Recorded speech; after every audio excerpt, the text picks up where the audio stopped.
Hey guys, I'm Sumita Khari. Now, does the OnePlus 70, the phone that I have with me today, make for a refined, reliable and low-cost flagship? Here's breaking it all down for you in this video, so keep watching.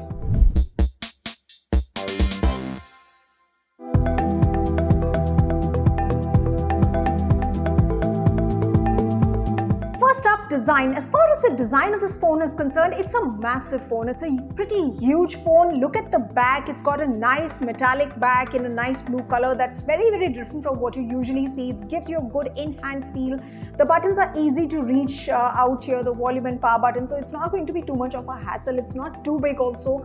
At the same time, you have the speakers right on top, and then there's one speaker placed right at the bottom of it as well. It also comes with a basic water resistance, and the display is pretty snappy, and the fingerprint sensor works extremely quickly and pretty well. Coming on to its display now, the display is gigantic, it's humongous and it's huge. It's a 6.6-inch AMOLED display. The bezels are very, very thin, so your overall gaming experience or movie watching experience is going to be very, very seamless.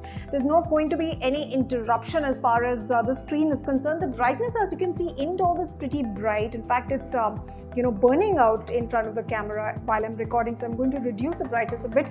But brightness is pretty good indoors and outdoors as well.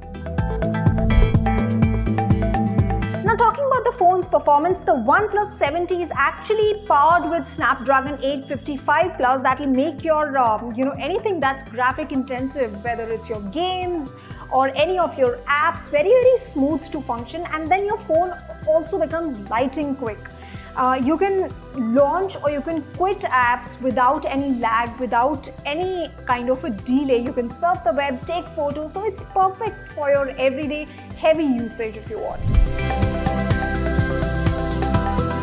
Next up is camera. Now, we cannot talk about OnePlus and not talk about its camera capabilities, right? So the OnePlus is versatile. It's got this triple camera setup at the back. It's got a 48 megapixel camera, main camera, then you have a 12 megapixel and 16 megapixel cameras. Now, it's a combination of all of these that will give you clear, bright and vibrant pictures. The ultra wide pictures I tried taking on this are pretty good.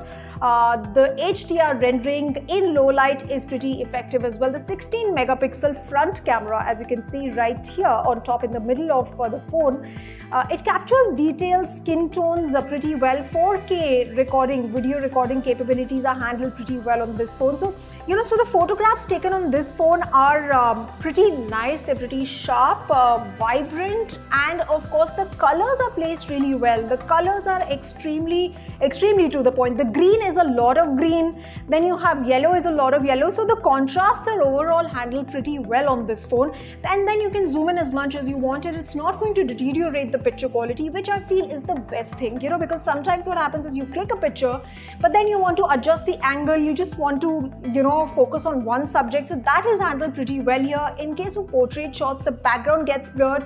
All of those options are extremely well. And then you have, various options given right here. You have the nightscape mode, you have the pro mode, wherein you can manually adjust the settings of this phone's camera, panorama, slow motion, and all of these video settings you also get with this phone. So I think as far as the camera also is concerned, thumbs up. And now the battery. One of the most important aspects of the 7 Plus T is that it comes with a good 3800 mAh battery, which is going to last you easily for a day, even with heavy usage. Whether you play games all day long, it's not going to affect the battery capabilities of this phone. Then it also comes with a warp charger that will charge 34% in 15 minutes and 68% in 30 minutes, which is not bad.